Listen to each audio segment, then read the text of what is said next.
All right, guys. So, as somebody from Adisadel, I feel there's a lot happening at Adisadel College nowadays. My year group, the 20,000 year group, aka the Millennium Group, we went back this year. We renovated the job system block, and we've had a lot of great reviews and comments for it. But there's still a lot happening, particularly around STEM education. And today with me, I have Dr. Paul Mensah, who is the lead for the STEM Labs project. Yes, and so today we're going to talk about everything you need to know about the project. I mean, it's been happening for some time, but I think we are closer to seeing it's getting launched. We're almost there. We're almost there. So well, in fact, we are there. We are going to talk about it. Hello, Doc. Welcome. Thank you very much. AKA Paulus. Paulus, yes. So how did that name come about? How did you... Well, when we went to Adisadel College September 1970, that was the first time I was doing Latin. And I think the initial exams that we took, I did so well that my Latin teacher changed my name from Paul to Paulus. Paulus, oh, nice. And that has stuck. With you. Even to the extent that some people don't actually know my real name. Oh, that's amazing. So which house were you in? So I was in Agreement House, the best house in the school. Yeah. Elliot. Today, Elliot is represented. We have two Elliot people, so for now, Elliot is reigning. We are the best. But I mean, that competition has always been. Everybody thinks that they are the best. The best, yeah. So tell us about this project. How did it start? How did it come about? Where are we now as well? Right, okay. So the 1995 year group, they took as their legacy project the getting STEM education to Adisadel College. So they got started, and then Nana Nyampong VI, he came in, and so they had this magnificent three-storey, 6 laboratory building, which was handed over to the school, I think, just about over a year ago. So I had just retired from working in the UK, and I thought I would be coming home to rest. And then I got a call from the global president, Dr. Owiredu, president of the Global Executive Council, and said, Paulus, I've got a job for you. And I said, please, please, please, I'm home to rest.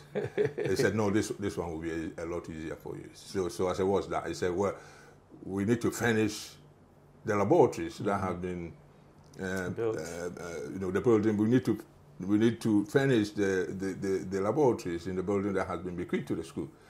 And so I said, okay, I'll take up the challenge.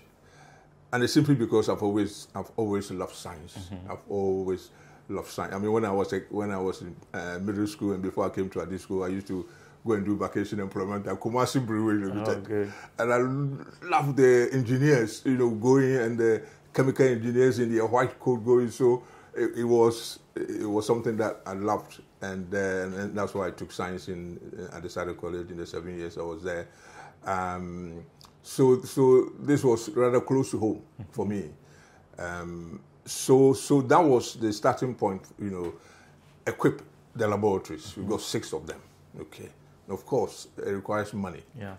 So a message went out that we needed sponsors for the labs, and we got 3 old boys who voluntarily came forward very, very quickly and decided to sponsor 3 labs. Dr. Godfrey Abeku Gezi, 1965 year group, who's become a very good friend of mine now. So he came in with a pledge of $50,000, and then came 2 of my classmates of the noble class of very noble. 1975. I have to add that in because we are the only noble class in the school.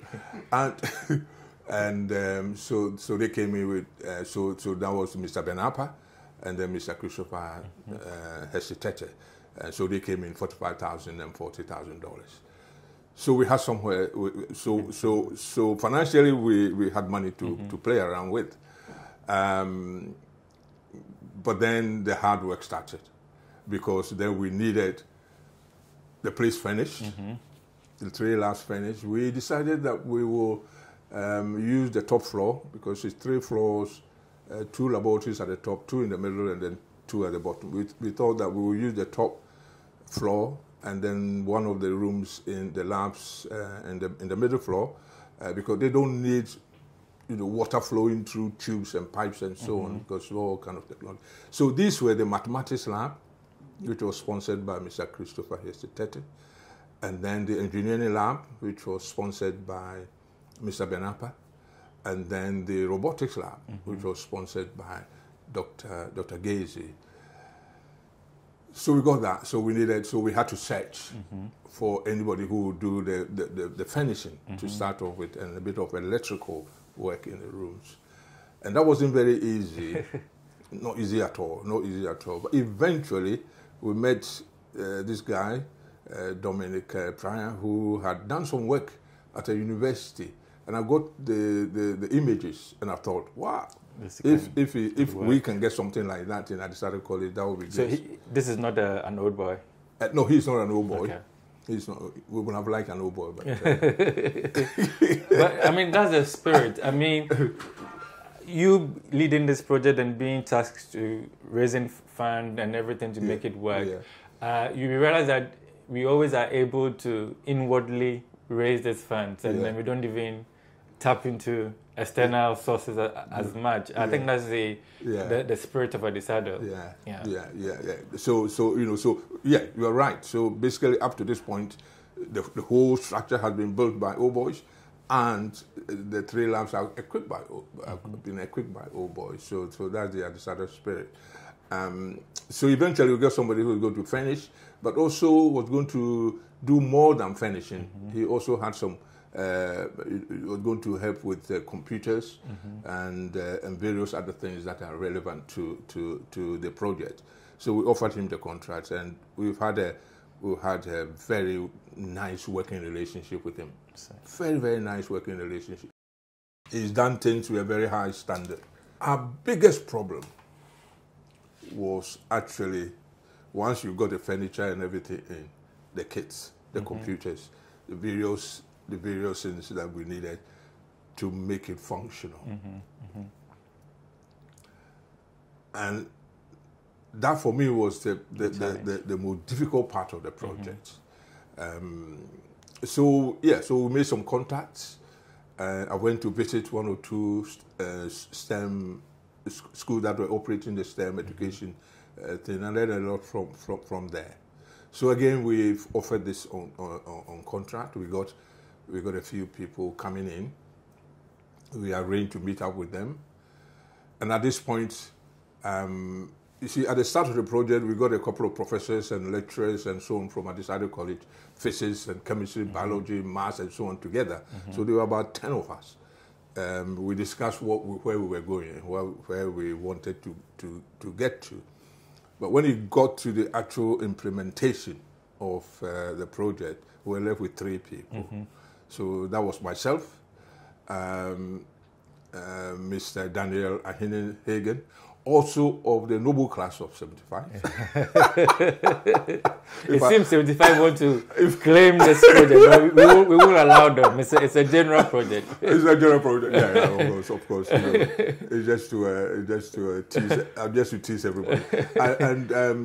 And then Mr. McAgri, and they really, really were very helpful, because Mr. McAgri comes from an IT background, so he was, if you like, the IT consultant for the project.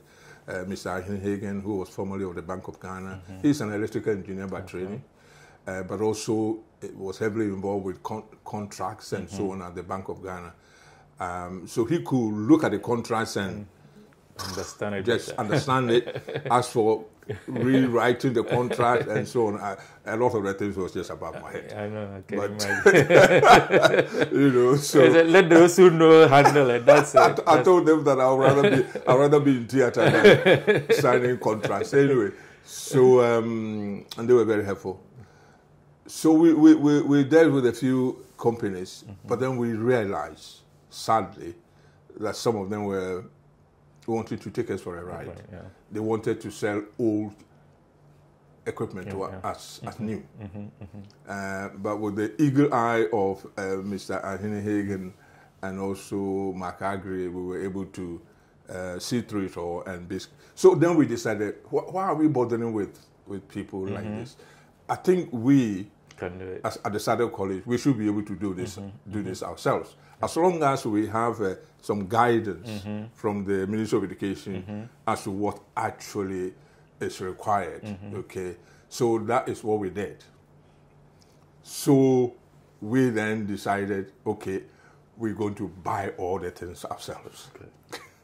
And that's what we did. So we had items imported from the United States and then shipped over, and the ones that we could purchase here in Ghana. The contractor we had who was doing the furnishing, as I said, has also some background in other things. So together we put it together, and then this is where the sponsors came in, because the work was in 5 phases, and the contractor was pre-financing, which meant that every time he's finished one phase, he had to be paid.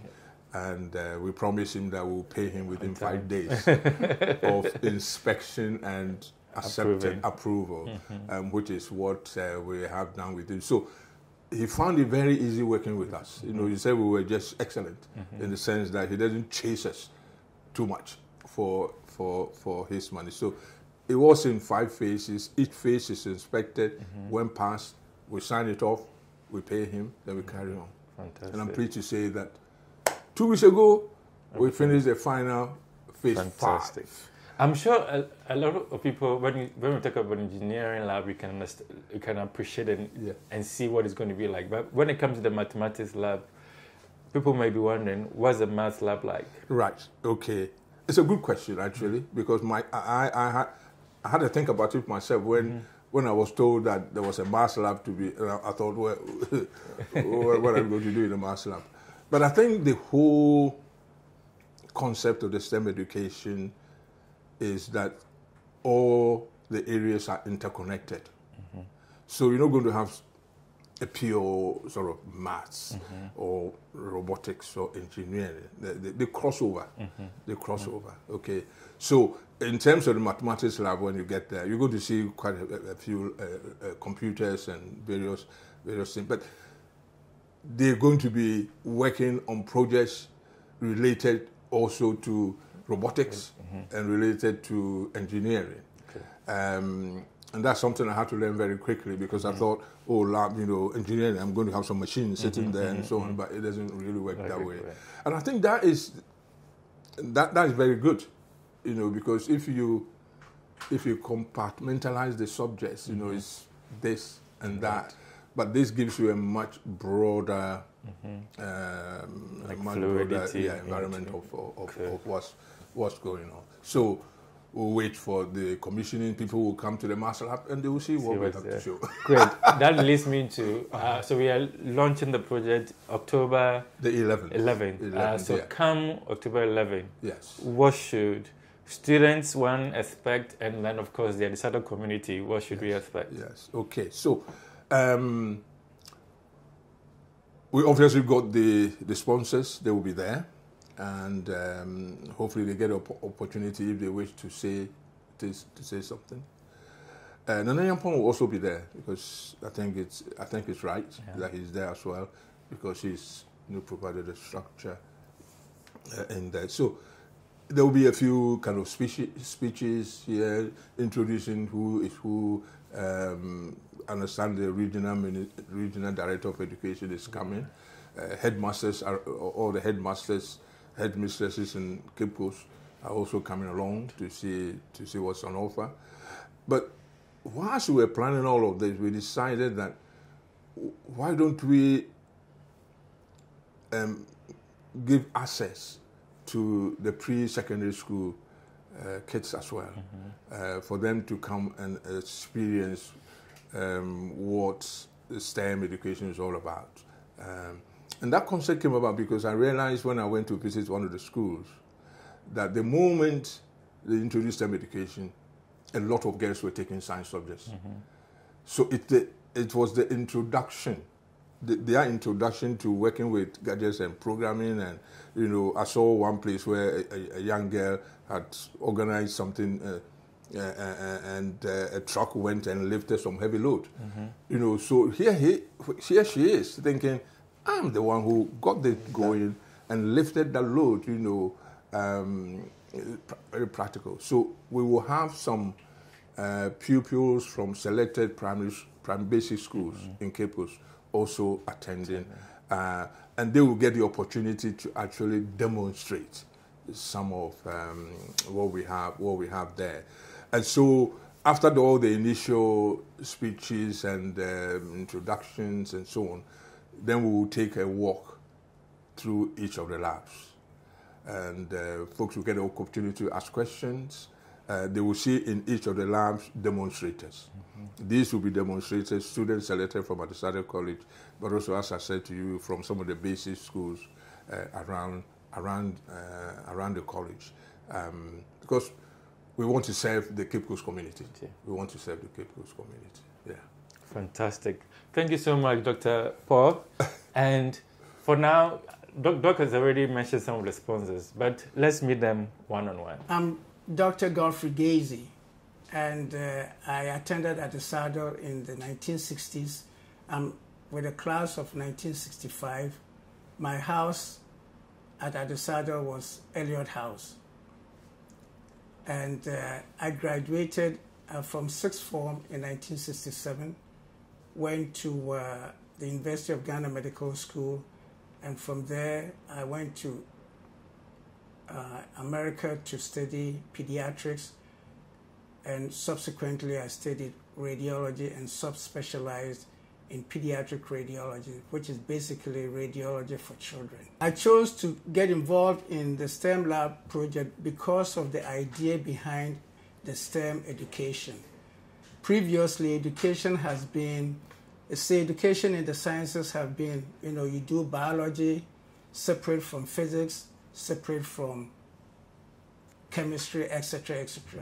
STEM education is determined to combine all of these, since these various areas are many times intercorrelated or interrelated.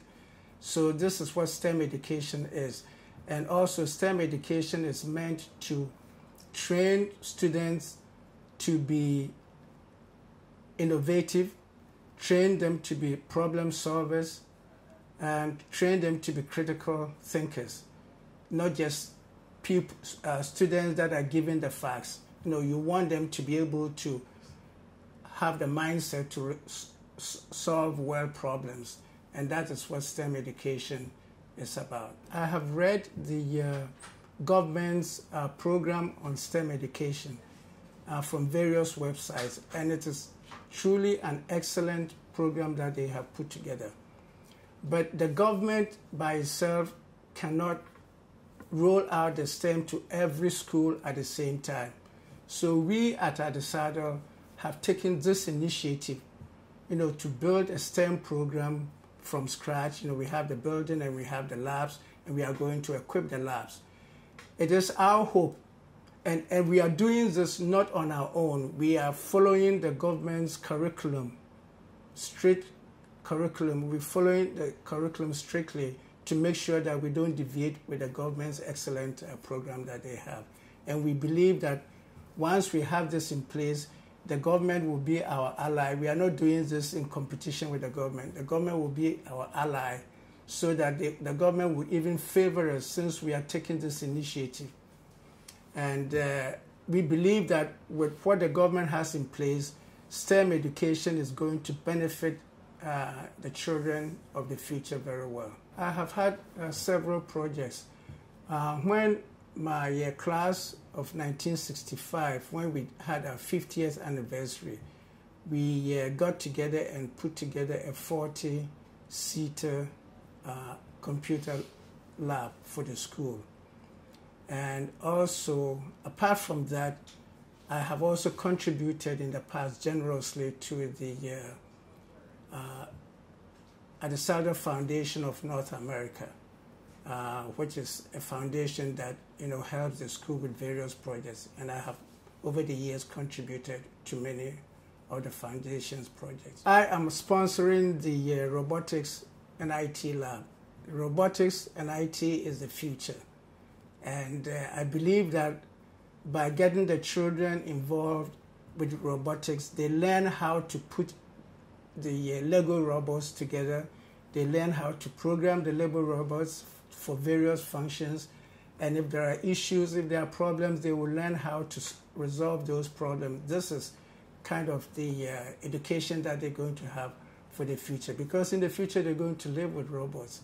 And they need to know how to work with these robots. My advice to the students would be that this is an excellent opportunity for them, an opportunity we never had ourselves. This is an excellent opportunity for them, and they should really hold on to this and make sure that they get the best out of this, because this is the future for them. If they don't take advantage of this, STEM education is all over the world. Other countries are going to take over, and we really need to be serious about this.